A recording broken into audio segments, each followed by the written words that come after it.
Hello everyone, कैसे हैं आप सभी। आशा करते हैं आप सभी अच्छे होंगे। तो ठंडी का टाइम है, आप अपने स्वास्थ्य का ख्याल रखें और अपने काम को नियमित रूप से करते भी रहें।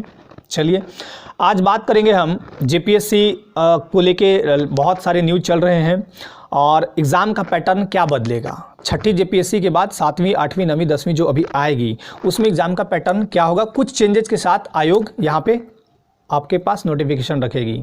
तो चलिए बात करते हैं। सबसे पहले छठी जेपीएससी में काफ़ी डिस्प्यूट हुआ काफ़ी चीज़ों को लेके। तो सबसे पहले बात करते हैं यहाँ पे क्या बदलाव हुए हैं। सबसे पहला बदलाव पीटी को लेके बात करते हैं। पीटी में स्पष्ट कहा गया, इस बार जो कमेटी बैठी थी उस कमेटी का स्पष्ट कहना है कि 15 गुना रिजल्ट देंगे हम। मतलब अगर मान लिया जाए सीट टोटल निकलता है, टोटल सीट है मान लीजिए 400, तो उसका 15 गुना रिजल्ट दिया जाएगा पीटी मेंस के लिए। मतलब पीटी से आप मेंस में जब जाते हैं तो मेंस के लिए 15 गुने रिजल्ट दिए जाएंगे आयोग के द्वारा। पिछली बार 3 बार रिजल्ट निकाली थी आयोग, यह आप सभी को पता भी होगा। अब रहा सवाल कि 15 गुना में कट ऑफ का दायरा क्या रहेगा। तो ध्यान दीजिए, कट ऑफ जो मिनिमम मार्क्स रहेंगे जनरल के लिए और ईडब्ल्यूएस के लिए 40% है, SC ST के लिए मिनिमम 32% है, BC1 के लिए 34%, BC2 के लिए 36.5% है। तो इस तरह कट ऑफ के दायरे रखे गए हैं। अब यहाँ एक सवाल ये उठता है कि जैसे मान लिया जाए कोई एक जनरल कैटेगरी का बच्चा है, जनरल कैटेगरी का कट ऑफ गया मान लीजिए 200 नंबर में 100, ठीक है, 200 नंबर में 100 और 15 गुना रिजल्ट उसके हो गए और मान लीजिए जाए SC ST या OBC के 15 गुना अभ्यर्थी नहीं आ पाए, तो ऐसे केस में क्या किया जाएगा कि 8% कम करके 8% कम करके, यानी जितने मार्क्स हैं, मतलब 200 में जो पीटी के लिए जनरल का 100 कट ऑफ गया था उसका 8%, तो कितना हुआ 8% कितना हुआ 16 नंबर। तो 16 नंबर कम करके सीटों को भरा जाएगा, सीटों को भरा जाएगा किसके, SC ST OBC के, ठीक है। लेकिन ध्यान दीजिएगा वहाँ पे एक चीज़ और किया गया है कि मान लीजिए 2% ही कम किया और सीट 15 गुना आ गया तो फिर उसके नीचे नहीं जाना है। मतलब ऐसा नहीं, कोई ज़रूरी नहीं कि 8% पूरे जाते रहिए आप, 15 गुना से अधिक रिजल्ट नहीं देने हैं। एक तो ये नियम चेंज किए गए हैं।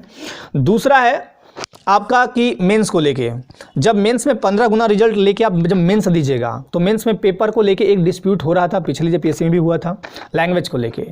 मेंस में टोटल पेपर आयोग द्वारा पूछे जाते हैं 6 टोटल पेपर। तो पेपर जो 1 है वो भाषा से है, जिसमें आपका इंग्लिश 50, मतलब जनरल इंग्लिश, और सामान्य हिंदी 50, तो वहाँ पे 100 क्वेश्चन हो गया है। और उसके अलावा फिर पेपर 2 में आपका भाषा है। भाषा में आपका आयोग 15 भाषा पिछली बार दी थी, तो उसमें से आपको एक भाषा चुनने होते हैं। आप हिंदी चुन लीजिए, इंग्लिश चुन लीजिए, है ना, उड़िया चुन लीजिए, नागपुरी चुन लीजिए, जो भी है, क्षेत्रीय लैंग्वेज भी है और हिंदी इंग्लिश भी है, तो उसमें से कोई एक लैंग्वेज चुनिए। वहाँ पे क्या था, पिछली बार क्या हुआ था, पिछली बार हुआ था कि आप अगर 30% ले आए उसके बाद के मार्क्स को आपका जोड़ दिया गया था, जबकि वो क्वालिफाइंग नेचर का था। तो आयोग इस बार चेंजेस की है, बोली कि इस बार हम जो 6 पेपर लेंगे उसमें जो मेंस में पेपर 1 होगा, यानी लैंग्वेज वाला जो 50-50 वाला है, इंग्लिश और हिंदी वाला, उसके मार्क्स क्वालिफाइंग रहेंगे, उसके मार्क्स हम मेरिट में नहीं जोड़ेंगे।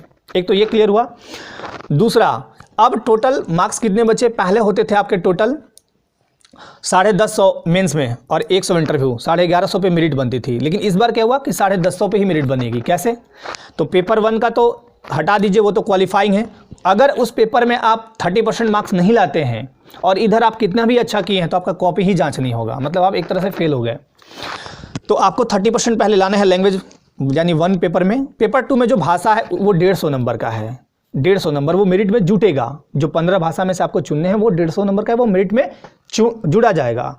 उसके अलावा आपका है टोटल 200 नंबर का 4 पेपर, 800। एक चेंजेज और हुए हैं। पहले क्या होता था ना कि जैसे जीएस पेपर, मान लीजिए एक जीएस पेपर को लेते हैं जिसमें हिस्ट्री और ज्योग्राफी है, तो 100 नंबर का दोनों है, मान लिया 200 नंबर का। तो 100 नंबर में मान लिया जाए कोई कैंडिडेट लाता है, जनरल कैंडिडेट की बात करें अगर हम, तो कोई कैंडिडेट लाता है मान लीजिए हिस्ट्री में 50 नंबर, 50 नंबर, और ज्योग्राफी में उसके रह जाते हैं 35, तो फिर वो 40% दोनों में नहीं था, इसलिए वो मेरिट में, मतलब वो फेल हो गया, मेरिट में नहीं आएगा। वो कहने का मतलब कि वो पेपर में डिस्क्वालीफाई हो गया।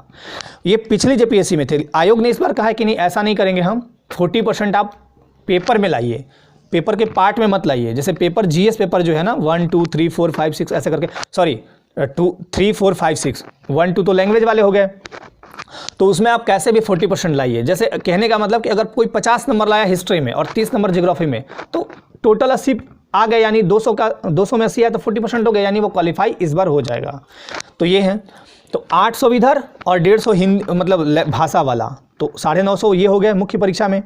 अब मुख्य परीक्षा में आपका 950 का एग्जाम हुआ, उसके आधार पे आपका मेरिट बनेगा इंटरव्यू के लिए 2.5 गुना। जितने कैंडिडेट हैं, जितने मतलब सीट है, जितनी सीट है उसका 2.5 गुना बुलाया जाएगा साक्षात्कार के लिए। साक्षात्कार होगा 100 नंबर का, और साक्षात्कार में ये 100 नंबर के साक्षात्कार में आप साक्षात्कार जब देंगे तो फिर वो आपका टोटल मेरिट में जुड़ेगा, जितने भी मार्क्स आप लाएंगे, मतलब 950 और 100, 150 पे टोटल फाइनल मेरिट बनेगी। मेरिट में एक चीज़ और बोला गया है, मतलब इस बार जो 7वीं 8वीं 9वीं 10वीं मतलब नई नियमावली जो आएगी उसमें एक बात और बोला गया है कि यदि कोई SC ST या OBC कैटेगरी का कोई कैंडिडेट है, अगर वो जनरल के बराबर मार्क्स लाया है तो वो जनरल की सीट पे चला जाएगा।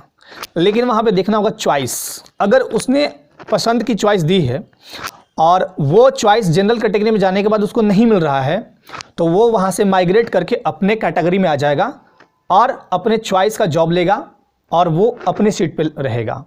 तो ये सारी बातें इस बार कही गई है। तो ये थी अभी की लेटेस्ट न्यूज़ निकल के आ रही थी, तो आपको यही सब बताना था। तो आपको इस वीडियो के लिए बहुत बहुत धन्यवाद। अपने लाइफ में आप स्वस्थ रहें, मस्त रहें, व्यस्त रहें। Thank you.